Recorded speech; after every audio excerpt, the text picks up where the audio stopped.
कर सकते हैं। यहाँ आप डेमोक्रेसी की बात कर रही है, ठीक है, आप मेजोरिटी के आधार पर कोई निर्णय कर लीजिए, वो कानून बना दीजिए, लेकिन अगर फल देने वाला कोई और है तो उसने हमारे बनाए हुए कानून को या हमारे बनाए हुए संशोधनों को, हमारे बनाए हुए अमेंडमेंट्स को स्वीकार किया है कि नहीं किया है, ये जब तक निश्चित नहीं हो जाता तब तक हम इन नए संशोधनों को लागू कैसे कर सकते हैं। आप इस पर सावधानी से ध्यान दीजिएगा। संसार में कोई राजा ऐसा नहीं होता जो, ठीक है, वैसे देखिए डेमोक्रेसी पर भी बहुत से विद्वानों में चल रहे हैं। डेमोक्रेसी एक आज विश्व में बहुत व्यापक हो गई है, अलग बात है, लेकिन ये अत्यंत निर्दोष प्रणाली है, ऐसा नहीं कहा जा सकता। ठीक है, आज बहुत से लोग ये मान रहे हैं कि सब प्रणालियों में सबसे अधिक निर्दोष ये है, ऐसा लोग मान रहे हैं, पर इसमें एक बहुत बड़ा मौलिक आक्षेप ये आता है कि जिस पर शासन करना है उसी के द्वारा शासन होना है, ये मूलतः एक गलत बात है। परिणाम ये होता है कि जिस पर आप शासन करना चाहते हैं उसकी इच्छा के बाहर आप नहीं जा सकते। आप बहुमत की बात कर लीजिए, लेकिन हम सब अच्छी तरह से जानते हैं कि हजारों और लाखों और करोड़ों व्यक्ति जो वोट देने के लिए जाते हैं वे कितने हर विषय के जानकार हो सकते हैं, उनके वोट का क्या मूल्य है। एक पाश्चात्य विद्वान ने एक बार बहुत अच्छा कहा था कि I can tolerate democracy as long as one genius is equal to one fool, but it becomes intolerable when two fools are more than one genius. एक मूर्ख और एक बुद्धिमान बराबर है, वहां तक फिर भी डेमोक्रेसी को मैं सहन कर दूंगा, लेकिन दो मूर्ख बनकर एक विद्वान को उठा के फेंक दें जब हम क्या करेंगे। तो आज परिस्थिति हो रही है, लोग में इसका हम फल भोग रहे हैं। हो सकता है आपको ये अगर लग रहा है कि इससे अच्छी और कोई शासन प्रणाली नहीं, तो आप उसे चलाइए। मैं शासन प्रणाली के लिए डेमोक्रेसी को बदल देने की वकालत करने के लिए नहीं खड़ा हुआ हूं, परंतु धर्म के क्षेत्र में आप डेमोक्रेसी कैसे ला सकते हैं। कौन सा राजा ये कहेगा कि अपराधियों से पूछ लो तुम्हारा कौन सा काम अच्छा है, कौन सा बुरा है, तुम जो कहो वो फल हम दे दें, ये कैसे कोई राजा करेगा।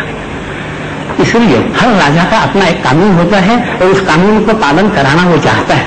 अगर ईश्वर में कुछ सामर्थ्य है, और ईश्वर सबसे अधिक सामर्थ्यशाली है, ये सभी धर्म मानते हैं, तो ईश्वर अपने कानून में आपके द्वारा किए हुए संशोधनों को स्वीकार करता है कि नहीं, ये पहले जब तक हमें पता न चल जाए तब तक हम परिवर्तनों को स्वीकार नहीं कर सकते। पर इसका अर्थ बिल्कुल नहीं है कि हम अन्य संप्रदाय वालों को, अन्य धर्म वालों को अपने धर्म, मैंने पहले ही कह दिया कि जब तक आप सब धर्म वाले अपने अपने धर्म का पालन करते रहें तब तक ये समस्याएं खड़ी नहीं होती। समस्याएं तब खड़ी हुई, इसलिए सनातन वैदिक धर्म, पारसी धर्म, यहूदी धर्म, जितने पुराने धर्म हैं वो कभी दूसरे को अपने में नहीं देते। इसलिए ये लोग जहां कहीं हैं वहां अत्यंत निरापद है।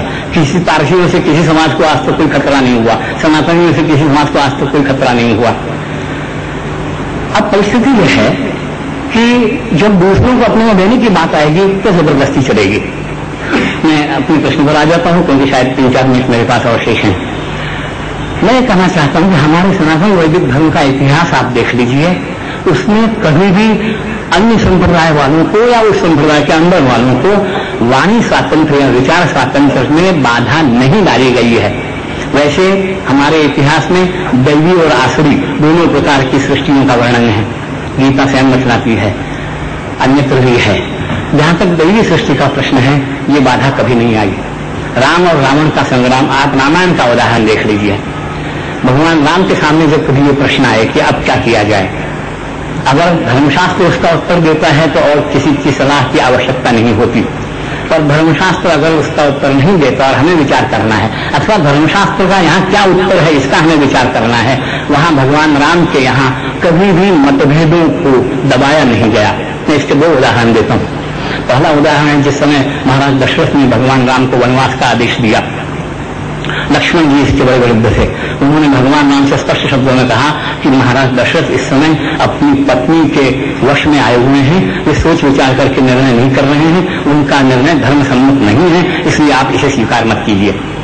भगवान राम ने नहीं कहा कि तुम कौन होते हो बोलने वाले, राजा कह रहे हैं या मैं कर रहा हूं, तुम चुप रहो, ये उन्होंने नहीं कहा।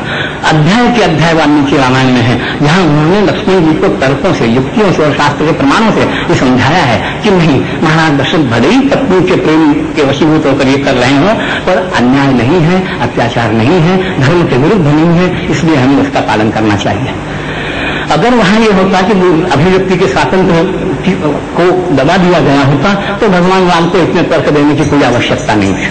दूसरा प्रसंग यह है, जब विभीषण जी भगवान राम के शरण में आते हैं वहां सारे मंत्रिमंडल की एक राय थी कि इस समय विभीषण को अपने यहां शरण देना खतरनाक है, ये शत्रु का स्पाई है, शत्रु का गुप्तचर है। अब तक क्यों नहीं? अगर ये इतना धार्मिक था तो इतने महीने बीत गए, अब तक कहां सोया हुआ था? लेकिन सबको अभिव्यक्ति का स्वातंत्र था। भले ही भगवान राम ने अपना निर्णय किया, पर उन्होंने अपना निर्णय किया वो भी सबको बताकर, सबको समझाकर, सबको सम्मति से।